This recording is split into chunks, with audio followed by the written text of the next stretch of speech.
Thank you very much, Walter. By the way, the reason I'm here today is about a year ago, Walter and Stefan Romaniev of Australia asked if we would start reaching out to the diaspora and filling them in. Their feeling was that a lot of people, while they follow the general events, were not aware of much of the aspects of the war. So I did that in Australia. I think met with 7 different groups, and now we've done it probably about 18, 20 times here in the United States. This is the first time in Canada, but I'm happy to do that and inform groups wherever we can. First slide, please. How do we get into this? I'm not Ukrainian. I was adopted by an elderly German couple who traced their roots as German Mennonites back to Zaporozhye for a couple hundred years. So it was interesting. Part of this adventure has been discovering my own adopted family roots. The Potomac Foundation, which I'm president and helped start about 28 years ago, had ran over 1,000 training sessions for former Warsaw Pact countries and Soviet republics. And some Ukrainians had attended those. Well, after Yanukovych fled, the new interim government reached out to us and asked if we would put together a training seminar. They were going to bring over a half dozen of their new leaders like Parubi and others, and a half dozen of their senior general officers to run a training session like they'd seen us do before for other countries aspiring to be part of NATO. So I reached out to General Clark, been a friend for a long time, and asked him if he would like to participate. I wanted to do it as a bipartisan thing. As you know, he was Supreme Allied Commander of NATO in 2004, American Democratic presidential candidate. At least at the time, I thought I was a Republican. I'm not sure what I am today. And the two of us were in Kiev for about a week. When we arrived, the U.S. ambassador told us that the Ukrainian armed forces were struggling. They'd put in a show for a couple days and probably call it quits. We tried to find out what was going on. Our military attachés and intelligence people were forbidden by the President of the United States to go east of the Dnieper. So we and most NATO countries did not have any people at the front. After we'd been there about a week, Clark says, okay, I'm going to see the President of Romania, President of France, General Breedlove, President Obama, which he did. By the way, he ruined his relationship with President Obama, repeatedly making the case for arming Ukraine. And people ought to know that, what an enormous effort he personally made to try and help the country. He said, well, I'm going to do that. We got to get to the front, so tag, you're it. So I put together a team and started going to figure out what was going on. Next slide. So that's where it's been. Now it's been about 180 days total at the front. Next slide. And I was there when the Ukraine was mobilizing during Ukraine's summer offensive to try to free the Donbass. Then in the horrific winter offensive, 6 weeks. I hate fighting anytime, but fighting in the winter when everything doesn't work is unbelievable. The suffering those troops did in that winter offensive. Every day I lost somebody I knew. Nobody has an appreciation of what those kids went through that winter when the Russians attacked 6 places and almost ended the war. Sometimes I carry a weapon. It's not to play Rambo. I just don't want to be taken alive. Managed to get hit with some Russian artillery, so I brought a little bit of From Russia with Love back in my arm. Next slide. More recently, General Mashenko, Chief of the General Staff, has had me working with many of his senior leaders. He's trying to bring up a whole new generation of young combat commanders, and that's basically probably the main thing I'm going to talk about today. But I also brought U.S. Army as a new appreciation. The Chief of the Army and the current National Security Advisor to U.S. President, General McMaster, put together a team led by General Jones up in the upper right-hand corner, and myself for the U.S. Army to go to Ukraine. So we're standing at the battlefield of Sloviansk, and I was showing him the battle I'd observed. Also, General Breedlove came with me. You'll hear a lot about Zabrowski and Sodal. Those are the 2 generals flanking Breedlove and myself. Next slide. 5 messages today. This war is not over, and most people do not realize the extent of the violence and the cost to Ukraine.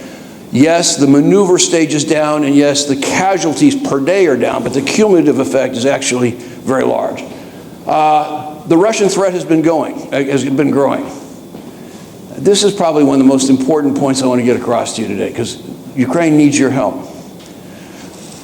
The argument by Western countries, particularly Merkel and others, in fact, I've heard this in Canada, is, well, we don't want to arm Ukraine because that would just stimulate an arms race and then things would get worse. So NATO hasn't. The most effective sanction of this war has not been the economic sanctions against Russia. It has been a total and complete embargo on any lethal aid by anybody to Ukraine. We are punishing the victim of aggression by not letting them rearm. But while we said we weren't going to do that so that it wouldn't make things worse, the Russians have been building up. And I'll show you some of that extent. And that argument is now fraudulent. And people need to be called on it, and it needs to be corrected. Ukraine's military is getting stronger. Anybody who's associated with Ukraine ought to be proud of it. There's a whole new generation of these young combat commanders. And as I've said, I'm going to tell you a couple of their stories today. Another canard. Ukraine is sort of viewed as the beggar. Oh, please, give us a little bit of weapons, maybe a javelin. Oh, and if we're really good, you pat us on the head 30 years from now, maybe we can join NATO.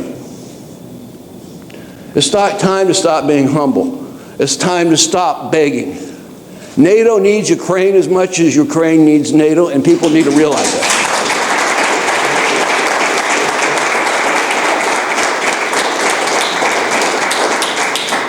So those are my key messages, and I think we could quit and probably hit the bar if you like. The rest is just making some of the points. Next slide, please. So this is measuring violence. If it's on that slide, we know where it occurred, we know the size it occurred, we know the exact date and who the participants were. So every day there is violence going on in Ukraine. So you look at this histogram, in the early days, the takeover of Crimea and the Donbass was relatively low in violence, and the Ukrainians did their counteroffensive. Then the Russians, which was called Plan B, because Plan A was wait for the Western allies to negotiate with Russia to back off, which worked. Russians then launched their summer offensive, came within literally 24 hours and probably one guy of losing the war in that summer offensive. Then there was the Minsk I ceasefire, which failed, slowed down over the Christmas holidays, and then the Russians pulled out a full six-prong aggression in the winter offensive. Again, then a recommitment to the ceasefire values called Minsk II, and periodic battles. Since the winter offensive, both sides have dug in. So there's a lot of artillery exchange, but the maneuver and the actual number of casualties are low. But remember, this Ukrainian army has now been in the field fighting for 45 continuous months. They have shot more ammunition than exists in all of NATO's stockpile on the continent of Europe today.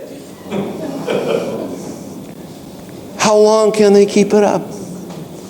They've had 10,000 dead, 40,000 seriously wounded, close to 2 million displaced.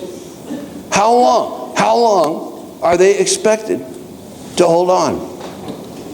If there's any doubts about Russian fingerprints in this, look at where it dips. When the Russians came to the West, the United States said, oh, please help us prop up the Assad regime in Syria.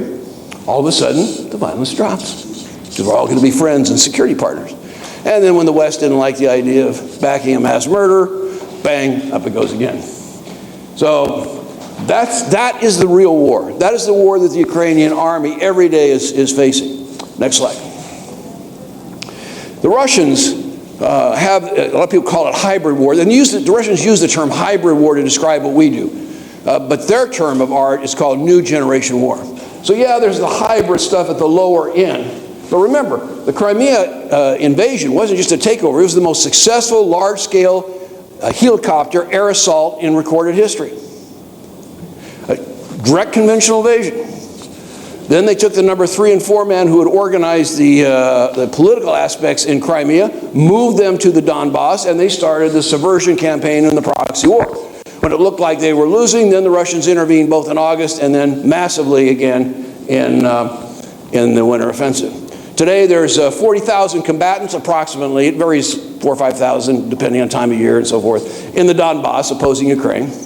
About 10,000 or a quarter of them are Russian military, actual Russian military officers. In fact, almost all the units are commanded by senior Russians. There's 2 corps and a total of 9 Russian-style brigades, all manned and led by Russians.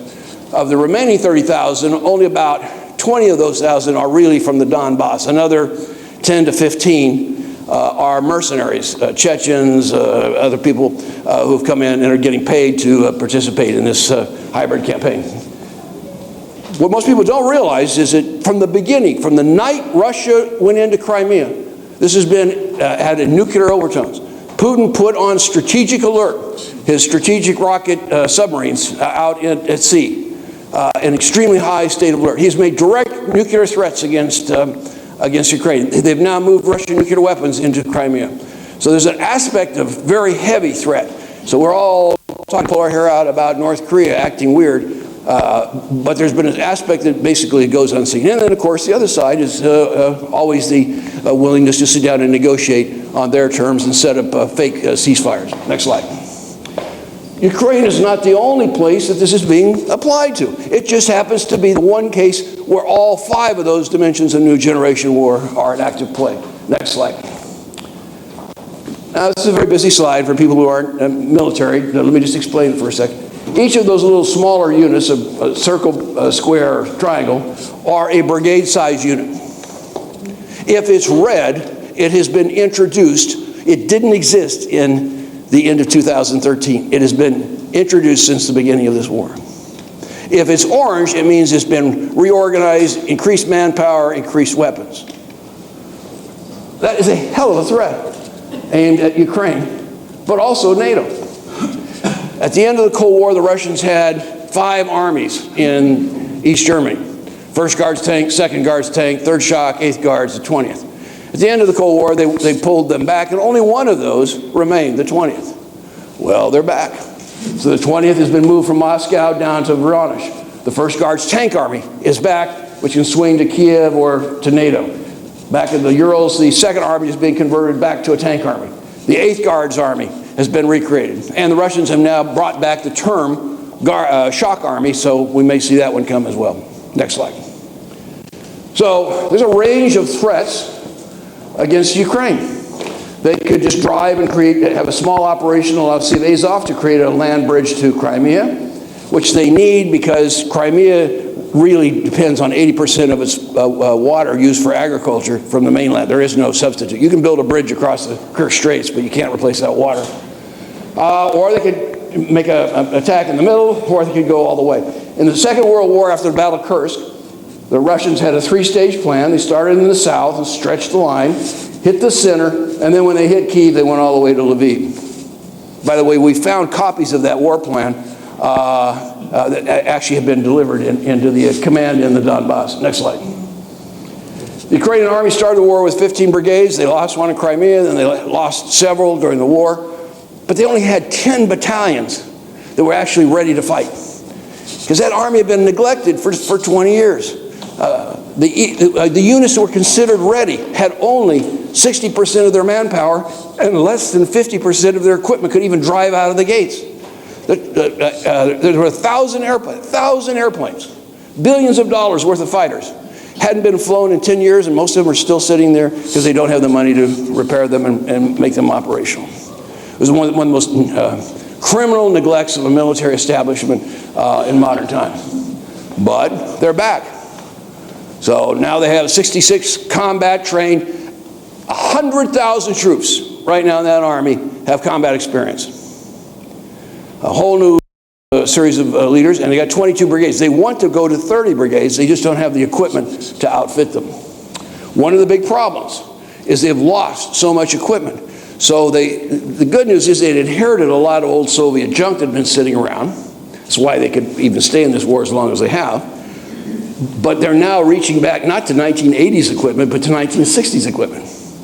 Well, you can't get spare parts because the Russians won't sell it. You drive to the front, and after 200 kilometers, it breaks. The engine pops. The fluids run out. The tires go out.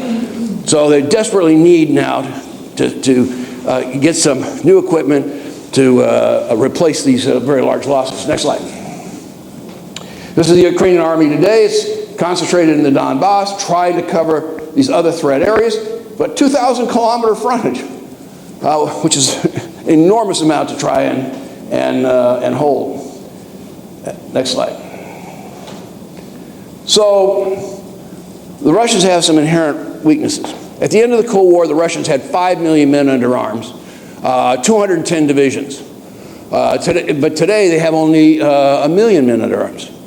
They have 88 brigades, but half of them are manned with more than 50% draftees. The draftees are treated poorly. They're not well trained. When they put them in combat, they don't do well, and they take high casualties, and their mothers get very angry. It's a political. But so since Putin's been in, since 1999, the Second Chechen War, they have not committed draftees to either the Chechen War, Georgia, or Ukraine. They go out of their way not to send draftees into these conflicts. They have these new formations, but they're not completely ready, and so forth. Next slide. There is a whole new generation of guys you need to know. But even more important, your kids need to know them. Your grandkids need to know them. And you need to know what they did and how they did it. And I think if you take the time to educate yourselves and the global diaspora, you'll have a new appreciation of what it means to be Ukrainian. And you're no longer just the ones who everybody kicks around. You can fight back. You have fought back. And these are the guys that did it. So I'm going to talk about Zabrowski, the one that's telling us to breed love. Just a couple others. Kravchuk held the Luhansk airport for 100 days. In the end, the Russians overran the position. But his guys fought back and stripped the infantry out from the Russian tanks, so as the Russian tanks drove through the airport, all of a sudden they were being hit by the airborne from the back. So you actually had a scene where Russian tanks are withdrawing and running away, being chased on foot by Ukrainian airborne guys firing handheld rocket launchers because that's all they had. The Russians got him back a couple days later. They hit it with thermobaric strike and massive artillery. In the end, Kravchuk pulled out. He was wounded, and 75% of his 180 guys that were left were wounded. But the Russians wouldn't even walk into the place for 3 days because they were afraid that the Ukrainians were still there. Krivonos held Kramatorsk airport for 80 days surrounded. They ran out of ammunition. They ran out of water, but they would not give up. Bakulin took Donetsk airport, special forces, and also Tsar-Magula. At Tsar-Magula, it's the largest mound in southern Ukraine, the largest hill. You can see, it was a very famous battle in World War II. There was a huge Russian statue on it. And you can see for 40 kilometers around, so it's a strategic point. Tsar-Magula changed hands 8 times.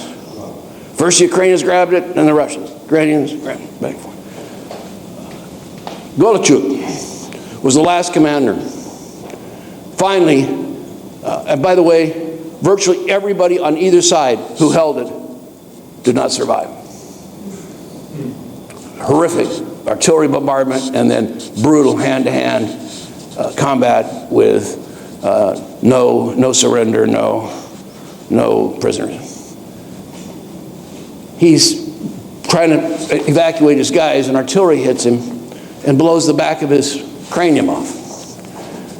He's laying on a pile of bodies for 2 days. Red Cross comes along picking up the bodies. As they turned him over, part of his cranium, part of his brain was falling out of the back of his head. He moaned. Brought here to the United States, and today is back in uniform and leading one of the academies. Mikas defended the Donetsk airport and literally slaughtered a full regiment of Russian airborne in their various battles. In the end, Donetsk airport couldn't be held, but the cost the Russians paid for it was enormous. You can go on Google Earth, go to Pishikov, northern Russia, next to Estonia, and look at the base and look at their cemetery and actually see the hundreds of new graves that were dug because of the fight at Donetsk airport. So what I'm going to tell you about a little bit is Zabrowski. By the way, why I'm going to tell you about him? Because yesterday he was named as the new commander of the ATO, the anti-terrorist operation in the Donbass. So he's the guy who's now running the war. And I think you ought to have an appreciation of this guy. Next slide.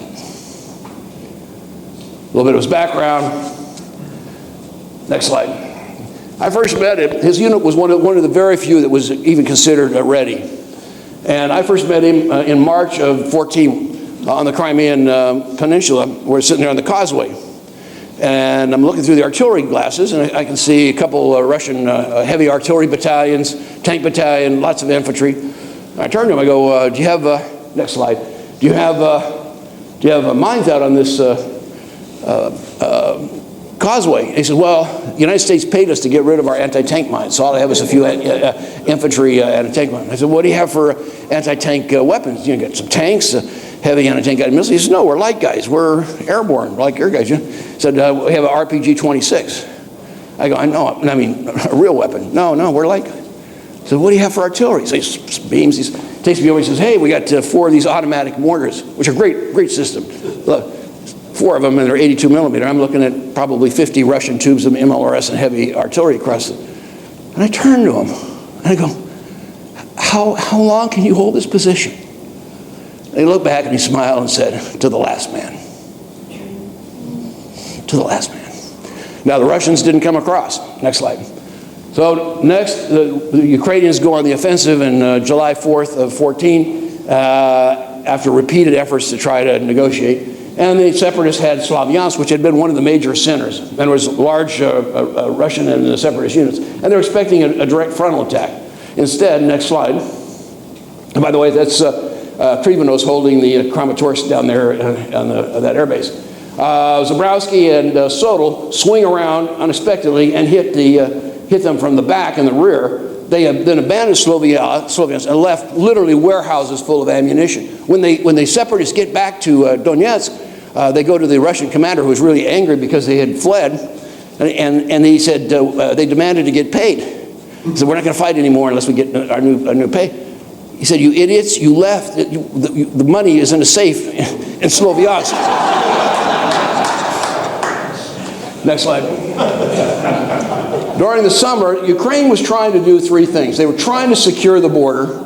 They were trying to retake territory, and then they wanted to split the 2 republics, the Donetsk and Luhansk People's Republic. By the way, there's a reason those are called People's Republics. Because they look, feel, and smell like North Korea. I've only been behind the lines 3 times. Once we were overrun down in Novosibirsk by Russian tanks. A second, took a wrong turn in a rainstorm, which was interesting. But only once intentionally, and I had a chance to interview some of the resistance guys from the Donetsk crowd. And I won't take the time now, but the stories they tell about essentially a descent of a Stalinist regime there, with babushkas sitting in the back of every classroom reporting on people. Same thing happening in any workers group. It is dark and getting darker there in terms of any human decency and liberty. So the problem was, given the amount of force they had, the Ukrainians were basically trying to take on too much. As the Russians were able to infiltrate and support and get more and more weapons into the separatists, and then the Russians moved massive amounts of artillery along the border and started firing across. So the U.S. and NATO was giving the Ukrainians some intelligence, but we said, don't you dare use that intelligence to fire at Russia. That would be attacking the the homeland of a superpower. Oh, we can't do that. By the way, just think about that message if you're Estonian, Latvian, right? So we were giving them delayed intelligence. So they didn't really see the subsequent events in a timely way. In the course of this, the Russians hit a Ukrainian unit at Zavenophilia in the middle of the night, they had been told, oh, the Russian unmanned aerial vehicles don't have infrared, so they can't see you, so if you drive at night. By the way, our intelligence believed that until we started bringing the truth back. But the Russians had seen them. They pulled into a position, and the Russians hit them with a very heavy artillery and thermobaric. Thermobaric weapon is like napalm on steroids. When just a piece of it hits you, it will not go out until it burns down to the bone. The commander was killed. 2 mechanized battalions were essentially made combat ineffective. The medical staff was burned on. I later interviewed the deputy commander, and he said, we have to invent a new level of triage. I go, what's that? He said, the first level is when somebody comes up and they're on fire begging you to shoot them. Do you do it to take them out of their misery? So these guys are getting beat up, and there's equivalent of 3 Ukrainian brigades, thousands of guys caught now between the separatists and the Russian border. And they're licking their chops waiting they can't get ammunition, they can't get wounded out. Next slide. So Zabrowski and General Muzhenko come up with a plan. They put, General Solda takes his brigade and cuts a corridor into the heart of the separatists. And then Zabrowski hits it like a hot knife through butter. Now remember, this is a guy who didn't have any heavy equipment back on Crimea. When he took Luhansk, he had a company of tanks, a couple of batteries of artillery. Now he's got a full battalion of tanks. His troops are mounted on infantry fighting vehicles, and he's got 2 full battalions of artillery. He hits that running, drives down, takes Sarmagula. He's got to cross the Mias River. Well, on the way there, his bridging had got shot up, so they're laying the bridging down across the river. Russian artillery's coming all in and around it, and they're 2 bridge lengths too short to get across. So what do you do? So guys go across the other side, they start chopping down trees, shoveling dirt into it, and the river's running too fast and just carries it all away. In the end, they put 35 civilian cars into the river to stabilize it so they could actually put the bridging on top of those cars and got across. Drove in, saved the units, saved the guys, and then cut all the way across country back to Ukrainian territory. The largest and longest armored raid in recorded history behind enemy lines. Not just in Ukraine, in recorded military history, conducted by an airborne guy who originally didn't even have any tanks. Next slide. Late August 14, the Russians come across very hard. That's the battle at Luhansk I was telling you about with Kravchuk. In the south, the Ukrainians had brought the 51st Brigade from north of Lviv, and they were made up of reserves. They just arrived. They didn't have a single anti-tank weapon that would penetrate the Russian tanks, because the Russian tanks are covered with this new reactive armor. The Russians hit them, their anti-tank weapons just bounce off. Russian artillery is hitting very hard, their commander's killed, and they got scared and jumped in, a bunch of them jumped in their cars and left, ran home. Now you can call them traitors, you can call them cowards, but throwing unprepared troops into that maelstrom with inadequate weapons is like what happened to us at Task Force Smith or any number of, in Korea, 1950, or any number of losing battles. But that left a huge gap in the front. The volunteers were fighting there at Ilyevsk, the middle of the lower 3 boxes. Russians surround them and start just smearing them with artillery. Putin, ever the humanitarian, offers a exit route. He says, you leave your heavy weapons, you can take this route and withdraw. So they line up, columns 10, 15 kilometers long. They're carrying 300 Russian prisoners because they take better care of Russian wounded, because they take better care of Russian wounded than Russians do. And they're on this road. And then the Russians start at one end and the other with artillery and thermobaric fire and just walk the entire road. So Zabrowski had been ordered to come down, and it took him 24 hours. By the time he gets down there, they're gone. By the way, the Russians had also promised they would not turn them over to the prisoners to the separatists, but they did. And the separatists then took 70 of these kids to the hospital in Donetsk and castrated them. And then repatriated them later. About a third of those kids have since committed suicide. Next slide. So Zabrowski is about halfway down. Ilyevsk has fallen. He's got one brigade, and he's facing the massive Russian breakthrough.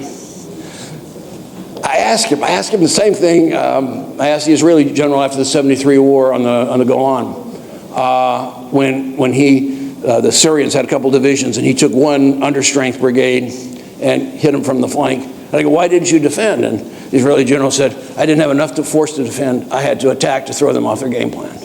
And that's what Zabrowski did. So he cuts across their rear area, overrunning the command and control, overrunning the artillery. I was at Mariupol at that point. Mariupol was surrounded. He gets down to Mariupol, rearms, refuels, goes back halfway up, and turns east, directly into the Russian attack. Hits them hard, crosses a river, takes his town, puts his artillery in the middle of it. By the way, Zabrowski was trained at Fort Leavenworth, and in the earlier raid, I'd asked him, where did you get the idea for this raid? And he said, I studied Jeb Stuart's ride behind McClellan in the American Civil War and the Peninsula Campaign. I thought it was cool. I thought we ought to try it out. So I'm asking him, so he then splits his forces. Half of them going one way, half going the other, with his artillery in the center. And I go, the last guy I remember who cut his forces in half was Custer, and it didn't work out so well for him. And he looked back, he smiled, he said, if I stayed still, they would surround me. If I stayed as a single unit, they would end up being able to block us. So he said, I had to keep moving and keep them in the reactive mode. I subsequently talked to his subordinate commanders, and the meeting, when he lays out the plan, ended like this. He lays out the plan and says, I'll meet you back here in 96 hours or at the gates of Valhalla. Not one of those commanders thought they were coming back. No. The courage that takes, the willingness to take that kind of risk with such an uncertain outcome is enormous. As it turned out, they stopped the offensive. And Zabrowski and his guys came back with more equipment than they had entered. When they hit Russian tank units from the back, the guys jumped out of the tanks and ran and left the engines still running. I've been in one of the tanks I've driven one of the tanks. In fact, there was a picture of me on a tank earlier. That was me in one of the tanks he brought back from the Russians. Next slide. Later in summer of 15, the Russians are preparing a classic breakthrough. This is General Mikas is defending Donetsk, and he and Zabrowski do it. Now, this time the Ukrainians see it coming. Next slide. So Ukrainians bring their artillery in, but they don't use them until the attack starts. And when it did, they smeared them. They literally decimated an entire separatist brigade, and the Russian second echelon wasn't even committed. It's a classic Zabrowski. All these are Zabrowski quotes. In general, we need to know only about the enemy, that he's not dumber than we are, and that he is technically superior to us, that his blood is also red, and he also dies. Next slide. Joe Breedlove and I spent quite a bit of time with Zabrowski. This is his evaluation of what he's doing with the airborne forces. Next slide. This is Zabrowski. He's been invited to the United States 3 times, organized by the Potomac Foundation for the U.S. Army. 1,400 U.S. Senior officers, including a half dozen 4-star generals sitting there in rapt attention. People talk about, we're going to train the Ukrainians. Every U.S. officer I've talked to comes back and says, we're learning more from them than they are from us. Next slide. When I started going around Ukraine, I wanted to leave something behind, so I started bringing the Don't Tread on Me American flag, which was designed by a U.S. Marine in 1775, during our revolution. And then I thought it'd be kind of cool to put it on a Ukrainian flag and put the words in Ukrainian. By the way, the troops love these. Anybody would like to contribute to flags, let me know. I'll just tell you how to do it. They love having this. They wear the flags. But by the way, after the Battle of Debaltseve, which was a very tough battle, Ukrainians lost 100 tanks, 200 artillery pieces, 250 armored personnel carriers, and 700 vehicles in one battle. By the way, that's more equipment than is in all the active NATO units today in Estonia, Latvia, Lithuania, Poland, and Germany in one battle. But afterwards, the guys went into the Balsava and were showing their flag up. Next slide. So you look at, here's NATO's brigades. These are the Russian armies. If it's white, they're not ready. If they're blue, they're kind of marching. And you look at that map and you go, who wouldn't want the Ukrainians on our side? It's nuts. Next slide. So, why does the violence continue? Because France and Germany, which were the, along with Putin, the negotiators of the Minsk agreement, have refused to basically recognize that it's being violated routinely every day. You would need 3,000 or 4,000 peacekeepers to observe that ceasefire, and there's only 300 or 400 OSCE people. Much of the territory on the Donbass was agreed that the OSCE wouldn't go into without advance warning, which, by the way, wasn't applied on the Ukrainian side. The Russian threat is growing against NATO and Ukraine. It's not because it's a return to the Cold War in the sense of this massive Russian army. They are making major buildups, but they're really hurting on particular manpower. It's because we in the West have been too weak. Ukraine's military is getting stronger. They have the quantity, but the quality is, the replacement equipment is in bad shape. And they can't get spare parts from Russia. They need help from the West. As I said, there's this whole new generation, battle-hardened commanders. There's a lot of talk in the reform community in particular about, oh, well, you know, we have these old Russian generals and criticism of the army. And I think it's really misplaced. I honestly do.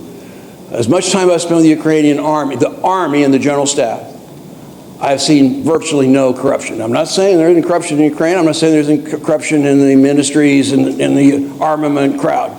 But in the army, these guys, it's they and their troops that are fighting and dying.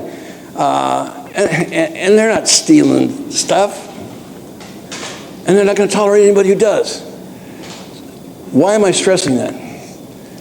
Because as part of this reform movement, there's a tendency to, if a mistake is made, if a risk is taken and it doesn't work out, to then actually scream for their heads, including, in some cases, bringing them into guys who made some really tough decisions into civilian court and bringing them under trial. And that's wrong. That's just, we wouldn't do that. Because what does it do? It robs your commanders of the very thing that is the most notable improvement in the last 45 months, is the willingness to take risk, the willingness to put the other side on the defensive. Next slide. Almost done. So if you sort of look at it, if you look worrying about security in Eastern Europe, there's essentially two centers of gravity. One centered on Poland and the Baltic, and the other centered on Ukraine and the Black Sea. It's the long and short of it. Next slide. Again, Zabrowski. But what we need more than any weapon is the knowledge that we will not be abandoned. Now, I know that the Diaspora hasn't abandoned Ukraine. But I don't know that the Ukrainian military feels that the Diaspora has the appreciation of what they've been through. I'm not criticizing anybody, but I would ask you, as we talk about the way forward, think of ways to show that appreciation. As was said last night, we're past the period of sending things. Now it's action. Next slide. So here's some suggestions. Unfortunately, there's a military lethality package sitting on the American president's desk. It's been sitting there for 2 months, pushed by General McMaster, approved by Secretary of State Tillerson and Secretary of Defense Mattis, but it's sitting there. Since the new government came into Australia, I'm not criticizing anybody, but I think you would agree, the support for Ukraine has changed, has not been nearly as evident as the previous administration. And here in Canada, people are very strong, but over and over, I hear the words, oh, well, we just want to support Ukraine economically, we'll train, maybe help, but, you know, lethal aid, we don't want to make things worse. And those of you Canadians who hear that, I would appreciate. I think that you spend some time and see what's actually happened, that in fact the Russians, when we aren't helping Ukraine, the Russians are building up. And it's an imbalance that's untenable for the long term. And that canard needs to be dealt with politically. Next slide. Some other things,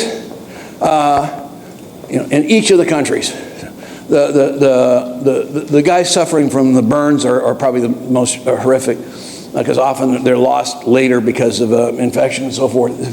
There are a lot of wounded that could really be have all kinds of rehabilitative treatment in any one of our countries. One of my pet projects is to try and find a support system for the children of seriously wounded and killed soldiers. When you go and visit a couple of their, and I've only done it with a couple, but the wife is basically left with a minimal pension because of lost a father.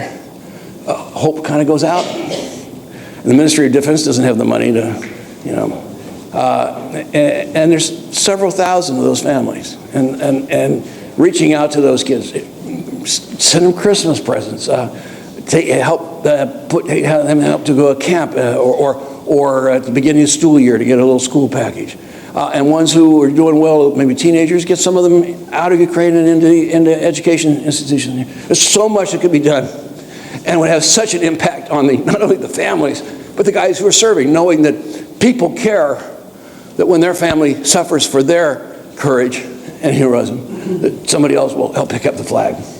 The Georgians had a company of guys, that some of the best fighters on the front. Everybody will tell you that. They're advanced reconnaissance company. Now they're trying to create it into an international brigade.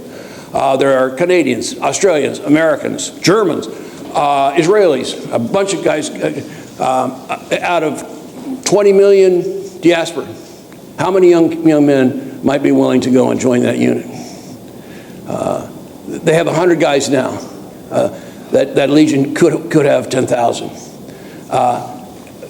Does Ukraine necessarily need the manpower? No, they could probably do. That's not the critical part. The critical part is the symbolism. The symbolism. That there is a global community who is willing to not just talk, not just send money, but put their own lives online. Lastly, we've been trying to tell the story. It's impossible, very hard to do a history project. By the way, I've never taken a single hryvnia from anybody in Ukraine. I'm not going to. But if we do this history project to try and write up this story, we need people to help do translations. We need people we need airfares, because you can't go there and do that stuff. I will not take a penny, but you just need airfares and stuff to it. It's the only time I've ever made a pitch for anything, and I will not touch the funds. By the way, those who are interested in helping the children of the veterans, talk to Irka Naholnik. She's also trying to organize it. That's it. Thank you very much.